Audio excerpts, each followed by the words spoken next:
Hi, I'm Joni Patry, and welcome to my YouTube channel.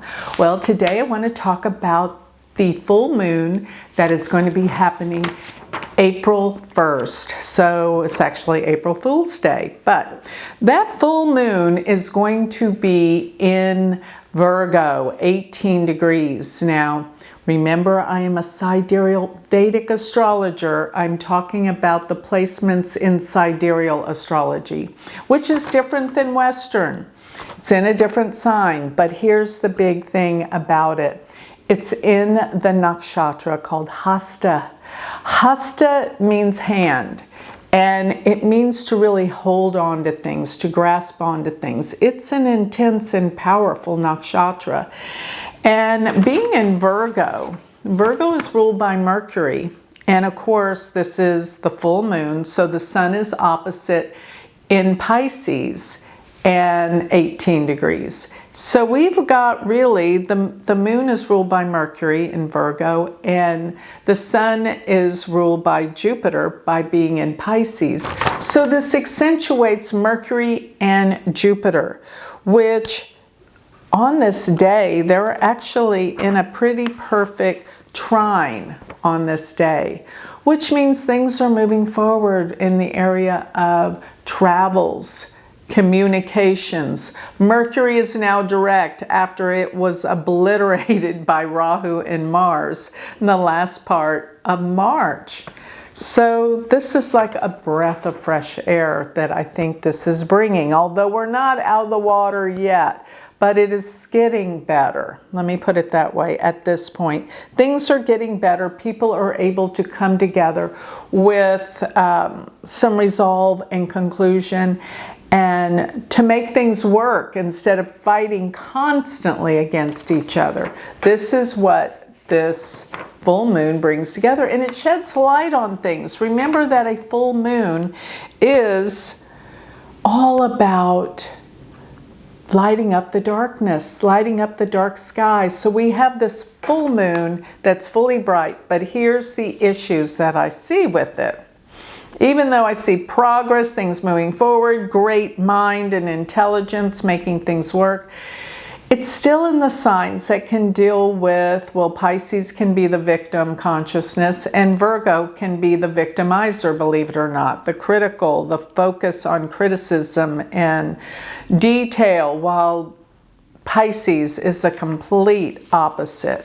But I find this to be interesting. It deals with victims and victimizers. And what you're going to find is so many people pulling the victim card. Yes, oh, this person is so awful. Look what they did to me.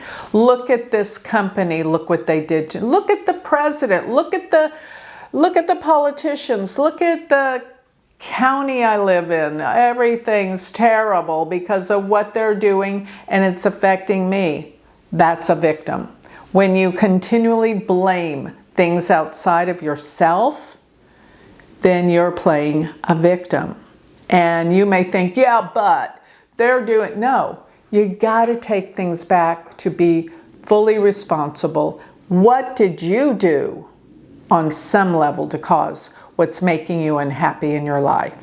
And you may think, well, it's not my fault. My husband did this or my wife did that. You know what?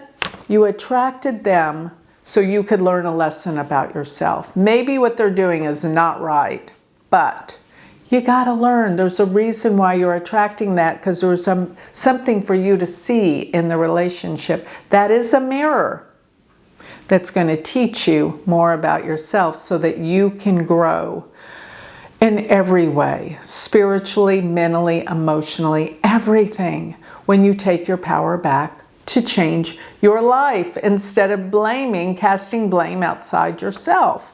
This is what this full moon is here to teach us all. Because we've all played the victim at times. We've all blamed everything outside of, well, not everything, but many things outside of ourselves for the conditions that we're in.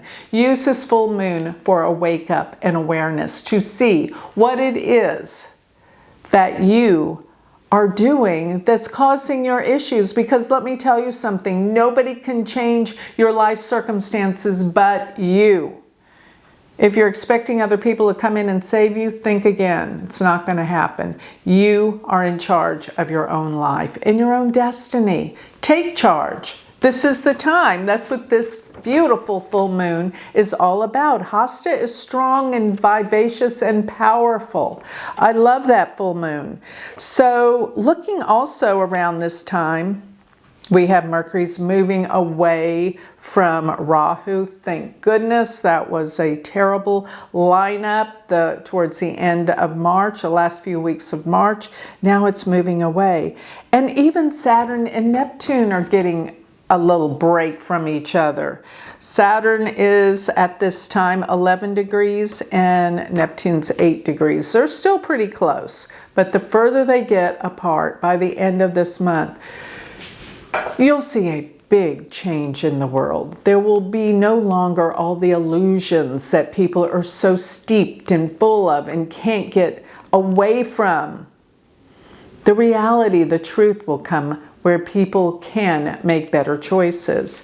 Now, the sun being next to Saturn, it's coming, the sun had crossed over Saturn, but it's still there. There's like problems with governments. There's problems with, as a matter of fact, let's see here. If the sun is 18 and Saturn's 11, they would have been exactly conjunct approximately a week before this. So sun conjunct Saturn. It means the governments are in disarray, discord. Yeah, probably the shutdown didn't help. And all of these things are in full force with Saturn-Sun conjunction a week before this. But now that they're getting some distance, people can start to see the light and make adjustments and change. And things are going to get better. Yes, all of that will be behind us. I hope that we've learned something from it. That's why anything comes upon us to teach us a lesson about ourselves. Even our judgments about it teaches us something about ourselves. It's absolutely true.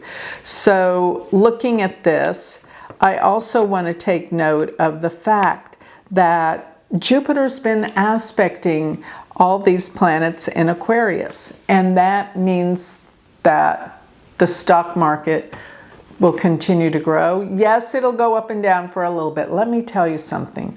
By the time of May, June, July, the stock market will be really revved up. So watch for that. But yeah, right now it's going up and down somewhat till we get to this place of peace, which is coming the end of this month. Now, another thing is Mars is at the very last degree during this full moon in Aquarius. So that means the next day, April 2nd, Mars will be in Pisces. And that lessens a load off all the violence and discord that we've been going through for a few months. But in Pisces, it's going to bring more to do with weather, storms, water. Absolutely with water throughout the month of April. So it's around the 13th that Mars will hit Neptune. That can really stir things up in the oceans and dealing specifically with ships and weather and storms. But do be aware, Neptune is deception, deceit, denials. That's what's going on when Mars hits Neptune. Oil prices will escalate for sure. And the other thing is, well, we're looking at, and I've been talking about this a lot, between the 19th and the 20th, when Mars, Mercury, and Saturn all collide, that will cause problems in the waterways with the oceans and seas and storms. And people will be very unhappy with what's going on in the world. But it's like we have this one more crisis point to come together. And yes, by the next new moon, which puts the seed out there for something new, I believe that's around the 17th, things will really start to come together. So this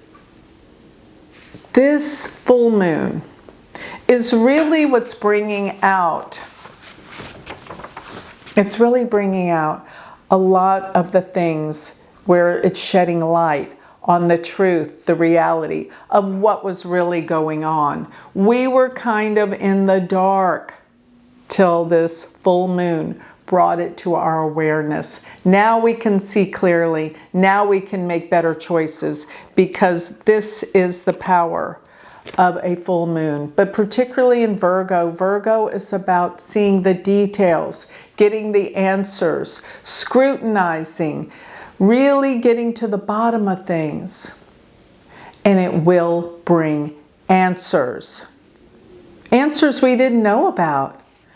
A lot of truth and fact-finding. I know it's been slowly being uncovered the past year or two, but it's really going to be very clear. Some of the big things that were big mysteries and conspiracy events will come into clarity. People are going to bring it back. We're going to see reality and truth. And most of all, it will bring a healing for humanity.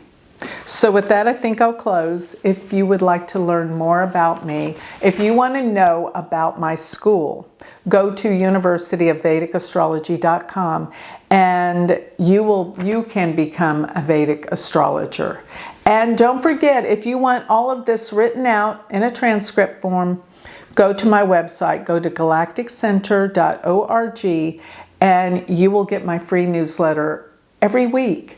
And don't forget my Patreon page. My goodness, that is a great way that you can connect to a spiritual community live every week. I have so many exciting things. And most of all, do not forget about my galactic planner.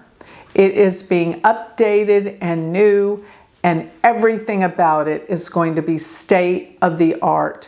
You're not going to believe it. Go to galacticplanner.com and don't miss a day where you aren't guided specifically by the stars through your own birth chart. Thank you.